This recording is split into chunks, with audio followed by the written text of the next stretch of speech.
সুপ্রসিদ্ধ তাবেঈ হাসান বসরি রহমতুল্লাহ আলাই থেকে বর্ণিত এক অনিন্দ সুন্দরী দেহ অপসারণী ছিল। সে 100 দিনার ছাড়া কাউকে তার দেহ দান করত না। একদিন এক আবেদ তাকে দেখে মুগ্ধ হলো। সে রূপসী পতিতার সান্নিধ্য পাওয়ার জন্য 100 দিনার সঞ্চয়ের উদ্দেশ্যে কাজে বের হলো। অনেক পরিশ্রমের মাধ্যমে ওই পরিমাণ টাকা উপার্জন করে তার কাছে এসে মনের কথা খুলে বলল। সে বলল, তোমার রূপ সৌন্দর্য আমাকে ভীষণ মুগ্ধ করেছে। অনেক পরিশ্রমের পর তোমার কাঙ্ক্ষিত দিনার সঞ্চয় করে এনেছি। পতিতা বলল, তাহলে ঘরে চলো। তার কথা মতো আবেদ নির্দিষ্ট ঘরে প্রবেশ করলো।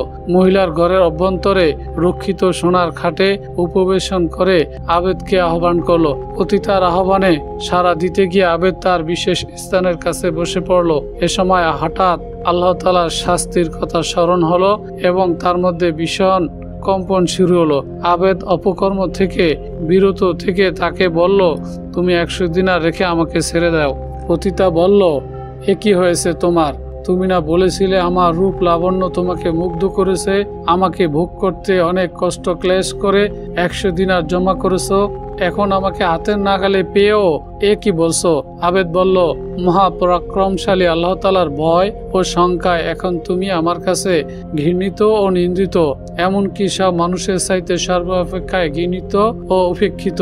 পতিতা বলল, যদি তুমি সত্যবাদী হও তবে তুমি ছাড়া আমার আর কোনো স্বামী নেই। আবেদ বলল, আমাকে ছেড়ে দাও, আমি চলে যাই। পতিতা বলল, না, আমাকে বিয়ে করা ছাড়া তোমাকে ছাড়ব না। আবেদ বলল, না, বের না হওয়া পর্যন্ত সম্ভব নয়। পতিতা বলল, তোমার উপর আমার দাবি রইল, যদি কখনো তোমার কাছে ফিরে আসি তবে আমাকে বিয়ে করবে। আবেদ বলল, হতে পারে। অতঃপর আবেদ কাপড় নিয়ে নিজের মুখ আবৃত করে নিজ এলাকার উদ্দেশ্যে গমন করলো। এইদিকে পতিতা তার পতিতাবৃত্তি থেকে তওবা করে পূর্ণ শরীয়ত সম্মতভাবে জীবনযাপন শুরু করলো এবং সে আবেদের খোঁজে তার এলাকায় এসে আবেদের নাম বাড়ি কথা জিজ্ঞাসা করলো।